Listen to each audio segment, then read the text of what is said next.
the doctor celebrities call when they need a little work done or need repairs on other surgeons' mistakes. We meet Hollywood's Dr. Do-Over. And abs in a can. You don't have to work out like the situation to have a stomach like this. At least that's what Dancing with the Stars stud Tony Villani says. He takes a shortcut to the perfect six-pack. Tonight, spray-on abs are a sign of the times. From the global resources of ABC News, with Terry Moran, Cynthia McFadden, and Bill Weir in New York City. This is Nightline, November 23rd, 2010. Good evening, everyone. I'm Bill Weir. Well, if there is a Tea Party movement determined to help all Palins prevail, they were no match for the Dirty Dancing contingent tonight. But even though Bristol Palin lost the Dancing with the Stars trophy, the family from Wasilla will not fade from the zeitgeist anytime soon, because Sarah Palin is launching a new 16-city book signing tour tonight. It will, coincidentally or not, take her to places one might visit if one were running for president. And the first stop is Phoenix. That's where we find John Berman. John? Good evening, Bill. Well, you're going to hear this a million times, but I'll say it anyway. No one puts baby in the corner, not even Bristol Palin. Yes, you know, it speaks volumes about our society right now that Bristol Palin was Dancing with the Stars over in Los Angeles, the tango and the cha-cha. Meanwhile, I'm here in Phoenix, where Sarah Palin was kicking off a book tour. Sarah Palin signing books here for several hours. Now, Bristol came in third behind Jennifer Grey from Dirty Dancing. And a short time ago, I had a chance to ask Sarah Palin if she was disappointed by the Dancing with the Stars results. No, not at all. I mean, she's had the journey of, you know, the challenge and the improvement and the work ethic. And this has been all about work ethic and perseverance. And no, I couldn't be prouder. She's happy. She's very happy. Work ethic, hard work. Sarah Palin is clearly working hard right now, working for something. The question is, for what? We will now reveal that the couple in third place is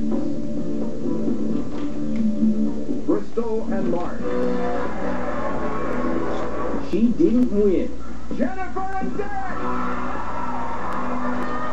In the end, Bristol Palin is not the champion of Dancing with the Stars.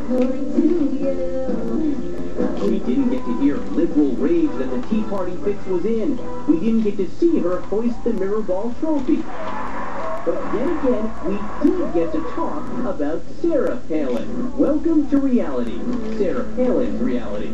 Sarah Palin's reality is multi-network, multimedia, and multitudinous. This week alone, we've seen her watching on Dancing with the Stars, commentating on Fox News, and clubbing on the Learning Channel. Oh, game on, Eric.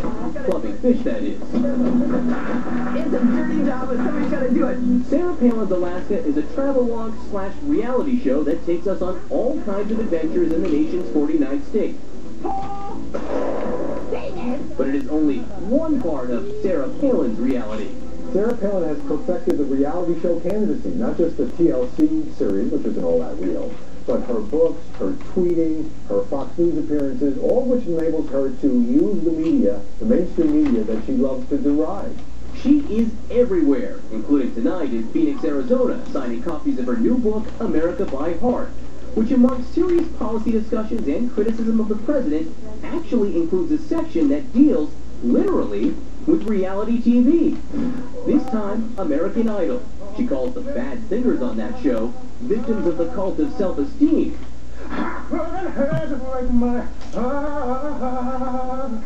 No one they've encountered in their lives, from their parents to their teachers to their president, wanted them to feel bad by hearing the truth. Her comments are about self-awareness and responsibility. Instead of facing tough economic reality, Americans are convinced, she says, that someone else will provide for them. It is classic Palin, a serious point shrouded in relatable terms, delivered in a way sure to generate buzz and controversy. And her supporters flat out love it. Thank you, sisters! That's why they lined up outside this bookstore before dawn. What are you doing here this morning before dawn in the freezing cold? I want to see Sarah Palin inside my book. Why do you want to see Sarah Palin so much? Because she's a woman of honor. Dude, not everyone feels that way. Listen to former First Lady Barbara Bush on CNN. I think she's very happy in Alaska. and I hope she'll stay there. Listen to commentator George Will on This Week. After the 2008 campaign, she had two things she had to do. She had to go home to Alaska and study, and she had to govern Alaska well. Instead, she quit halfway through her first term and shows up in the audience of Dancing with the Stars and other distinctly non-presidential venues. Still, Palin gets more searches on Google than all the other leading Republican presidential contenders combined. The reason the mainstream media and the establishment GOP have very mixed feelings about Sarah Palin is they can't control her. She does whatever she wants. She goes around them. She goes over their heads. Most of Sarah Palin's reality is on Sarah Palin's terms. This book signing tonight is very tightly controlled. No bags, no books, no purses, no cameras, no cell phones. The big question with all of this, the book tour, the reality shows, is why? What does Sarah Palin want out of this? Is she running for president? After all, her book tour includes stops in the key states of Iowa, South Carolina, and Ohio. She told Barbara Walters, I'm looking at the lay of the land now and trying to figure that out, if it's a good thing for the country, for the discourse, for my family, if it's a good thing. If you ran for president, could you beat Barack Obama? I believe so. but could she? In the latest telling poll of primary voters, Palin is in the lead. But in a head-to-head matchup with President Obama, she fares the worst among the leading Republicans, trailing by 8%. Mitt Romney is actually polling ahead of the president right now. When it comes to independent voters, those people who decide elections, she's decidedly less popular. But what about all the Twitter followers, all the eyeballs on Dancing with the Stars? We know what she's doing right now is helping her get more media attention, and it's certainly raising her profile. But we don't know that that's necessarily a good thing. Her biggest obstacle right now? According to the latest ABC News poll, 67% say she is not qualified to be president. And this reality might not help. It should be noted that ratings for Sarah Palin's Alaska plunged after the first week. Right on. Right now, Palin's support network is a group of informal advisors that communicate mostly by BlackBerry. It is not a typical campaign structure. It's pretty clear that what she's going to need to do is get some discipline and some structure into her team. But Sarah Palin is Sarah Palin. And when it comes to typical, she isn't. She almost revels in the fact that she's going to do things differently, that she's the kind of candidate who is not going to go down a conventional path. Right now, her path goes through the Learning Channel, a local bookstore, a dance floor, and a computer near you. Does it lead to Washington? Well, that's one reality show that hasn't been programmed yet. I'm John Berman for Nightline in Phoenix. And our thanks to John Berman for that report. When we come back, he is known as a breast man because of his special technique for creating natural-looking cleavage.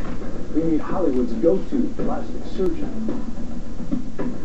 ABC News Nightline, brought to you by Office Depot.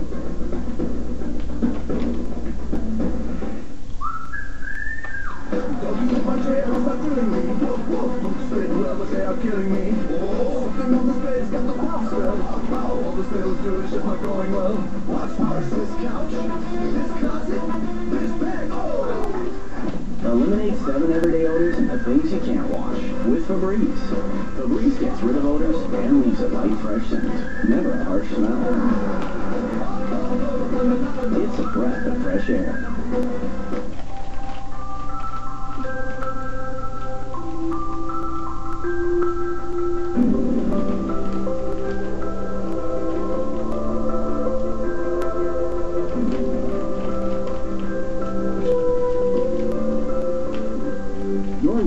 Awaits at Kia Winterfest, where we're driving change and making everyone a winner. Win $500 to $10,000, plus get 0% financing for up to 84 months, and don't pay till spring.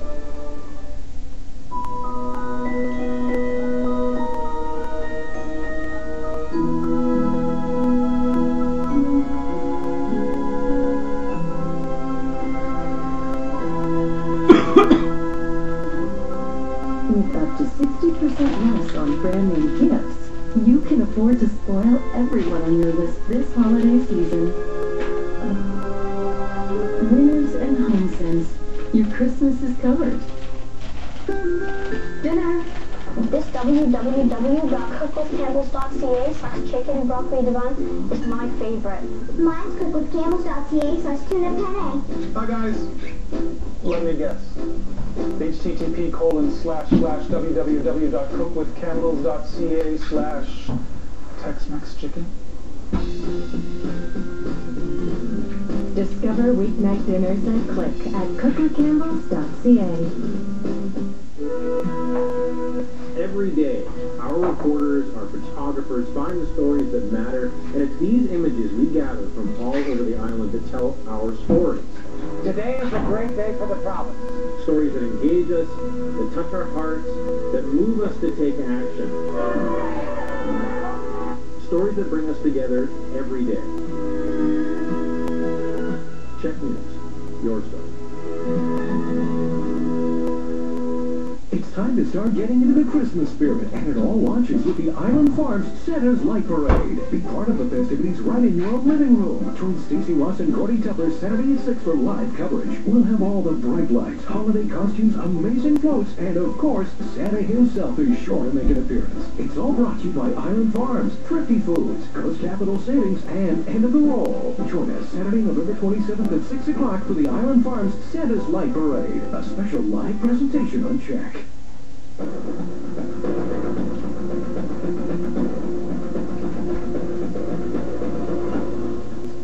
70% of top Hollywood stars have had some form of cosmetic surgery. That, according to a man who should know, because he's operated on a lot of them himself. Dr. Garth Fisher is famous for making celebrities look good and for fixing their faces when someone else botches the job.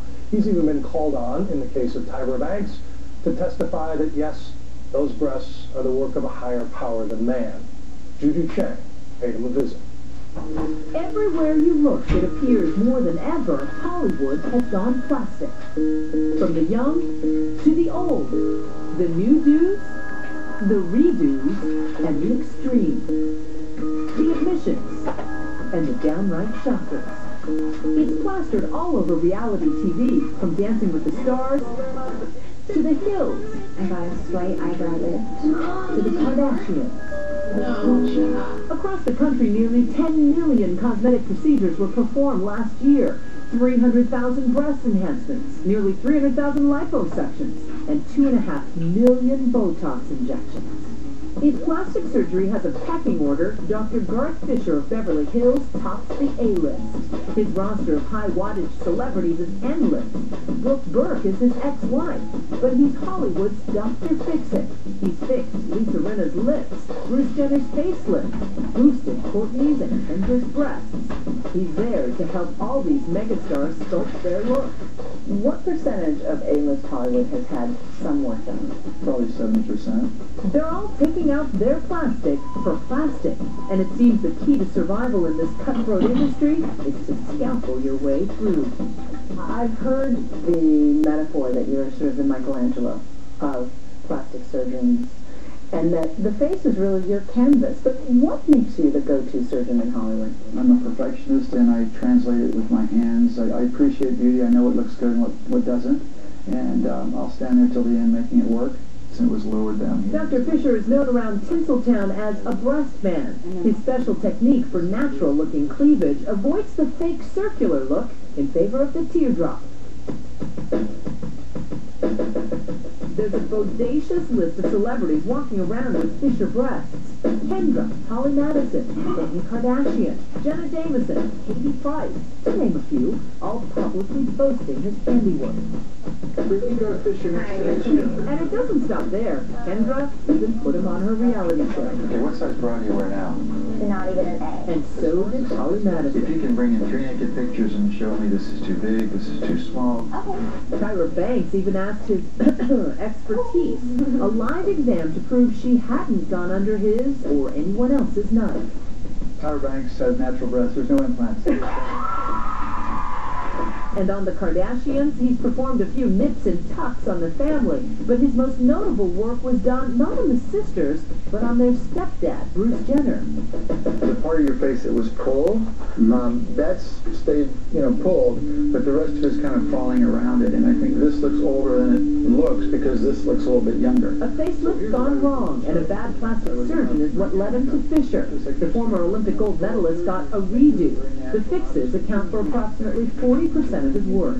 Like so many people just kind of make a, bad choice maybe earlier in which they hadn't done it. The problem was maybe having surgery too early and maybe too aggressive of a surgery, and there wasn't a lot of balance in the work. Just because you can do something doesn't mean you should do something. Heidi Montag became the modern poster girl for the addictive nature of plastic surgery after undergoing 10 procedures all at once. Here's a girl that, for me, she looked great